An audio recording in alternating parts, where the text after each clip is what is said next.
Well, malayo na ang narating namin in terms of equipment and in terms of reform sa armed forces at sa tulong nga ng Pangulo, nabigyan tayo ng matibay na suporta sa ating modernization program at yung mga ating panaginip ng mga kagamitan ay naging katotohanan na. Tiniyak naman ng Gasmin sa mga pensyonado at mga retirado na kabilang sa uniform personnel tulad ng mga sundalo, police, BJMP, Philippine Coast Guard, Bureau of Fire Protection na mababayaran din ng gobyerno ang kanilang arrears. Sa ngayon, ayon kay Gasmin, inihahanay na ng DBM o Department of Budget and Management sa mga prioridad ang mga utang nila sa mga retirado at pensyonado. Yung benepisyo ng mga retirado, kasama na ako doon dahil ako isang retired military officer. Linalakad naman namin at ito ay pinoprogram naman ng DBM. Pinaprioritize lang yung pagbigay ng pondo rito. Samantala, ang kontribusyong 5% kinakaltas sa mga uniform personnel ng gobyerno ay titigil na simula nitong Enero 1, 2016. Buo nang matatanggap ng mga sundalo, police, coast guard, Bureau of Fire Protection at Bureau of Jail Management ang kanilang sahod ng walang kaltas na kontribusyon na 5% para sa kanilang pension plan. Sinabi ni Yusek Pio Batino, ang hepe ng Legal Department and Defense Department, na kinakailangan ng maamyandahan ang automatic indexation na siyang naging dahilan kung bakit tumataas ang utang ng gobyerno sa mga retiradong uniform personnel.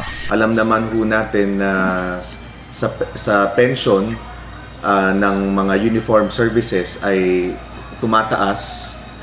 May ballooning effect nga daw ang mga features ng ating pension system. Meaning, meron ng estimate na in 2022, the pension cost for all the uniform services will already be equal to the salaries and wages of all active personnel in the military and the police and other uniform services.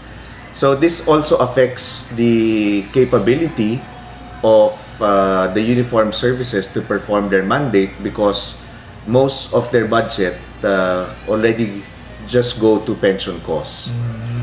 So meron tayong na-recognize dyan na isang malaking issue based on existing laws. The pension of a retiree is indexed or parang nakabase sa salary ng kanyang counterpart sa active service. So bawat akyat ng salary ng active ay umaakyat din yung pension noong counterpart niyang officer na retiree na. And this has caused nga the pension cost to have ballooned over the years. Kaya nga po in 2022, yan ay mag-i-equal na yung lahat ng ating gagastusin para sa salary ng active AFP katumbas na noong pension cost for all retirees. Well, ngayon po pinag-aaralan kung paano aamendahan at kailangan na ngang amendahan yung mga existing laws na nagtalaga nitong automatic indexation. So, ngayon po, merong mga bills sa Kongreso na proposing for the deletion or the abolition of the automatic indexation of pension cost of pension for on salaries of AFP.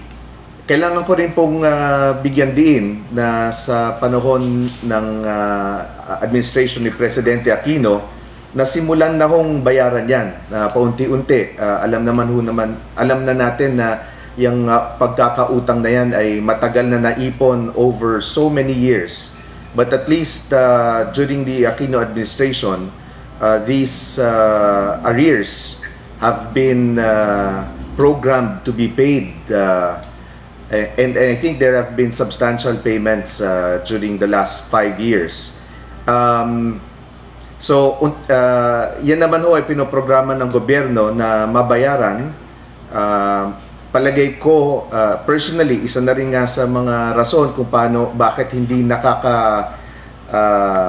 bayad ng tama nga, yung automatic indexation noong pension cost doon sa salary ng active AFP or active PNP, ganun na nga kabilis tumataas, so hindi makasunod ang budget ng gobyerno.